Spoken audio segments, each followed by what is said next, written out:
Spirituality channel. అన్ని విఘ్నాల్ని తొలగించి శుభాల్ని కలుగజేసే గణపతి గణనాథుడిని మనం ప్రతి సంవత్సరం వినాయక చవితి రోజు పూజించుకుంటాం.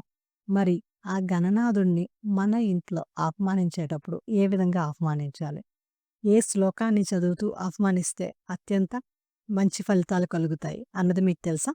ఈ వీడియోలో మనం అదే చూద్దాం. Let us start the video. మొదటిగా మనం గుడిలో చూసుకుంటే మన ఆరాధ్య దైవాన్ని అక్కడ ప్రాణప్రతిష్ఠ అన్నది చేస్తారు. ప్రాణప్రతిష్ఠ ఈ మధ్యకాలంలో మనందరికీ తెలిసింది అయోధ్యలోని రామమందిరం ప్రాణప్రతిష్ఠ. మరి ఇప్పుడు మీరు ఒక ప్రశ్న మీ మనసులో ఉండొచ్చు. గుడి వేరు, ఇల్లు వేరు. మరి ఇంట్లో ప్రాణప్రతిష్ఠ చేస్తామా? ఇంట్లో మనం ప్రాణప్రతిష్ఠ చేయమండి. కానీ కొన్ని ఆచారాలున్నాయి. అది మనం చేస్తాం. మొదటిగా మన ఇంటిని మొత్తం శుభ్రంగా పెట్టుకోవాలి. గణపతి రావడానికి ముందే గణపతిని మనం ఎక్కడ పూజించబోతున్నామో అది మన పూజా మందిరమైనా, మంటపమైనా అక్కడ అంతా ప్రదేశాన్ని శుచిగా, శుభ్రంగా పెట్టుకోవాలి.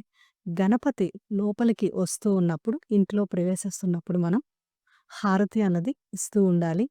అంతేకాదు గణపతి గాయత్రి మంత్రం అని ఉంటుంది. ఈ గాయత్రి మంత్రం చదువుతూ గణపతిని మనం లోపలికి ఆహ్వానించాలి. ఈ గాయత్రి మంత్రం ఎంతో గొప్పదైనదండి.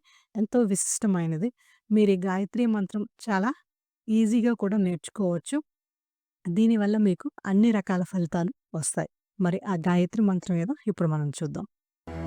ఓం ఏకదంతాయ విద్మహే వక్రతుండాయ ధీమహి తన్నో దంది ప్రచోదయాత్.